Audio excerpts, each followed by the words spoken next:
আওয়ামী লীগের বিরুদ্ধে ঢালাওভাবে দুর্নীতির অভিযোগ আনা হচ্ছে বলে মন্তব্য করেছেন দলের সাধারণ সম্পাদক ওবায়দুল কাদের।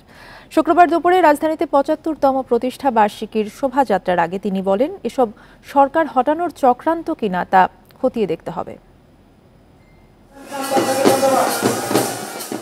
৭৫তম প্রতিষ্ঠা বার্ষিকী উপলক্ষে শোভাযাত্রায় যোগ দিতে শুক্রবার দুপুর থেকেই ইঞ্জিনিয়ার্স ইনস্টিটিউশনের সামনে জড়ো হন সর্বস্তরের আওয়ামী লীগ নেতাকর্মীরা। নেতাকর্মীদের হাতে ছিল জাতীয় পতাকা, ব্যানার এবং প্ল্যাকার্ড। এ সময় মিছিলে স্লোগানে মুখর হয়ে ওঠে চারপাশ। এই বাংলাদেশের মানুষের সাথে বাংলাদেশ আওয়ামী লীগ অঙ্গাঙ্গিভাবে জড়িত, তাদের রক্তের সাথে বাংলাদেশ আওয়ামী লীগ জড়িত। জননেত্রী শেখ হাসিনা না থাকলে আমরা এই উন্নত বাংলাদেশ আমরা পেয়েছি, স্মার্ট বাংলাদেশ পেয়েছি, এটা কিন্তু আমরা পেতাম না। বাংলাদেশের ঐতিহ্যবাহী দলটির ৭.৫ দশকের দীর্ঘ যাত্রাকে স্মরণীয় করে রাখতে ঢাক ঢোল বাজিয়ে শুরু হয় আনন্দ উদযাপন। বাংলাদেশের সার্বিক উন্নয়নে যে অগ্রযাত্রা আছে আওয়ামী লীগের নেতৃত্ব হচ্ছে, বাংলাদেশের মানুষ আজকে অত্যন্ত খুশি। বঙ্গবন্ধুর গড়া, নিজ হাতে গড়া এই সংগঠন জননেত্রী শেখ হাসিনার হাত ধরে এগিয়ে যাচ্ছে।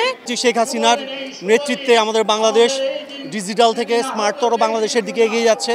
শোভাযাত্রার আগে সংক্ষিপ্ত সমাবেশে দলের সাধারণ সম্পাদক বলেন, আওয়ামী লীগের মূল শক্তি দেশের জনগণ। আওয়ামী লীগের বিরুদ্ধে অপপ্রচার ও পুলিশকে ঢালাওভাবে আক্রমণ করা হচ্ছে বলে অভিযোগ করেন ওবায়দুল কাদের।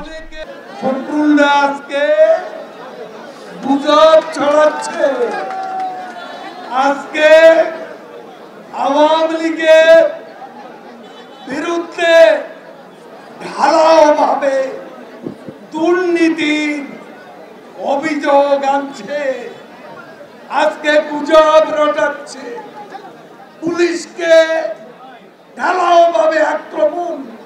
সমাবেশের পর শুরু হয় বর্ণাঢ্য শোভাযাত্রা।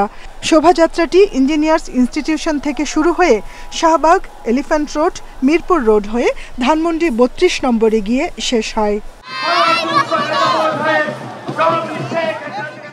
Jahanara Parvin, independent news, Dhaka.